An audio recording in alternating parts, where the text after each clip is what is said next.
Hey, what's up, y'all? Today seems like a great day to dive in, so let's do that. Man, I just caught myself. Today is a great day to dive in, so of course, we're going to do that. Y'all, if I'm being honest, I've been having a hard time remembering things that I should remember. Like things that you know that you shouldn't remember that you do remember, and then things that you be trying to remember, like, oh, what's that girl name? Oh, I remember him. Oh, I remember what that, like, things like that. You know how you see something in like a childhood memory or something comes up? I've been having a hard time remembering things that I should remember. And it takes me back to moments where I sit back and, they'll tell you all day, when things happen good in your life, or, when things happen in your life, it's good to write them down. When things that God does for you, it's good to, keep track of those things. So you can always come back to them when you're having, difficult times, or you're struggling, or you're going through stuff. But of course we don't listen. We do our own thing, and we feel like it's just going to be what it's going to be. But honestly, y'all, remembering things like that is what get me through. Going back in my Bible when I'm having a tough day, because we all have those. When I'm having a tough day, going back and remembering what God said about me in his word. Not only that, but also being able to recall a time where it was nobody but him. Like, can't nobody else take that. Can't nobody else say that was me. It was him, and he made sure that I knew that it was him. How often do you sit back when you're going through stuff, and you sit back and you remember that it was him and nobody but him? We struggle. And right now in this life, it just seems like I see people from all different walks of life struggling with different things in their life. And because the world is doing what the world does, it's being very worldly. It's doing its job. And because we're a part of this world, we're a part of it, but this is not our home. And sometimes we get so sidetracked in what we want to happen, what we can remember, what we can control. And I've told y'all often on my podcast, like, I have a problem with letting go and feeling like I'm controlling something. At the end of the day, I'm not controlling anything. But sometimes it's a struggle, because it's something that's in my mindset that's been telling me that I've been doing it for so long that it's hard for me to just kind of let it go. But I remember that by my own strength, by what I think that I can accomplish, that it never happens, or it never turns out the way that it should be. But by the things that he tell me that he can do for me, by the way that he continues to show up for me, by the way that he continues to be who he is, there is no way that I can't put my trust in him for him to do what he said he's going to do. And then it take me back to the Israelites. It took them 40 years, y'all. Like, it always baffles me. It took them 40 years to get to the promised land. Something that should have took them a couple weeks. 40 years, y'all, 365 for 40 years to get to where they needed to go. And it didn't even start with the originals. The original people didn't even start with he waited till that line was no longer there. That's crazy. Isn't that crazy? That comes to show you that God is willing to make you stand in it. He's willing to make you live through it. He's willing to make you push through it for you to understand what he's telling you. There's no question that it's him, but we sit back and we want to take the credit for something that we know is not us. Then we do this, we mumble and we grumble. And lately I've been seeing this where people act like God owed them something. Oh, I don't worship God because he don't do what I want him to do. What he look like? That's like you telling your parent what to do when you young. Oh, I said do this, and them actually listening. I birthed you. I'm the reason that you're here. You don't get to tell me how to move, what to do. You get to listen to me. I'm the parent.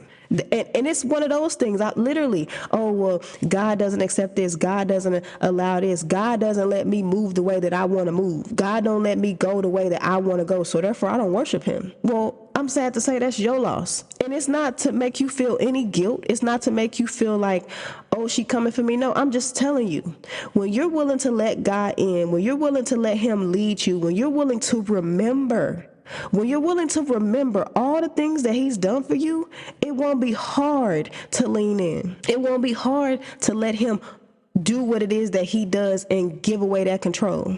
It's not to say that it won't be a struggle, because at the end of the day, we are flesh.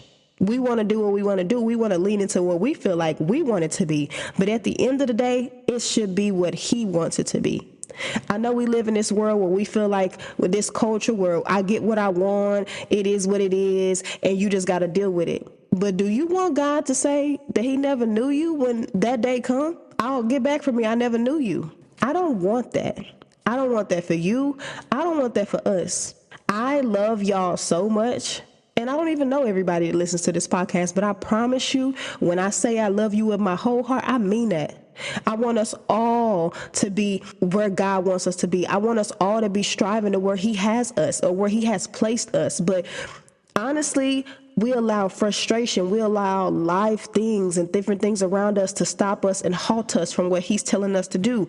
I allow different things in this world to stop me and halt me from what he's telling me to do out of fear, out of anxiety, out of overthinking, out of worry. All the things that he tells me not to do, all the things that he tells me to give to him, I struggle with. And I can honest and openly say that. But I'll pull out my Bible and I'll read what he told me that I am. I'll call my mom. I'll call someone that I know that is God-fearing, that's gonna lead me with scripture. I'll call them and we'll have a God conversation. We need to start having those God conversations. But what did God say? But what did God mean? What did God tell you to do when he told you to do this? What have you not done that God told you to do? Let's start having God conversations so we can remember, so you can recall God did that. But when God did this, but God showed up for me, but that was nobody but God. Can't nobody take credit but God. Can't nobody take credit for who you are but him. So lean into him. Lean into what he called you to be, because do you want it to take 40 years right now? Where you at today? Do you want it to take 40 years for you to get to the promised land that he has set for you? Because you being hard-headed, because you being stubborn, because you know everything, because you in this world and want to be of the world and want to do what you want to do instead of listening to what he's telling you to do? He knows best. He knows what it is. No questions asked. You know that. Lean into that and stop second guessing it, because honestly, we're second guessing getting you anyway. When you lean into what he calls you to be, when you lean into what he calls you to do, there's no question that it's him. He literally makes sure that you can't think about it being anybody else but him. He's not giving that credit away. And when you lean into what he called you to be, your life would be overflowing with milk and honey, which is what he told them. But of course, they ain't listen. But just like they don't listen, we don't listen. And we wonder why we sit in the same things. Remember what he told you. Remember what he showed you. Remember the last thing he told you to do and do it. Stop letting fear rule your life. Stop overthinking. Okay, so in Luke 9, starting at verse 23, it says, "Then he said to them all, 'Whoever wants to be my disciple must deny themselves and take up their cross daily and follow me. For whoever wants to save their life will lose it, but whoever loses their life for me will save it. What good is it for someone to gain the whole world and yet lose or forfeit their very self?'" Why do you want to be a part of this world? Why do you want to be what everybody else is being? We live in a culture now where everybody want to do what everybody else doing. Everybody want to turn up like everybody else turning up. Don't nobody want to lead. Everybody trying to follow. And I'm not understanding that. But at the end of the day, it's not for me to understand. All I can do is get on here and be obedient and tell you to do what God is calling you to do, to be who God is calling you to be. Don't lose yourself trying to be a part of the world. Don't feel like God owes you something because he's not bowing down to what you want him to be. You're supposed to be trying to be where he is, because at the end of the day, that's the end goal, because this world will vanish, but with him is forever. I really hope y'all can understand and get that. And if you don't, I have now added questions or little messages that you can click and send me a message and we can talk about it. If you a different take on what I'm saying and you want to discuss it further, we can do that. I want to help as much as I can help, because that's what God has placed me on this earth to do.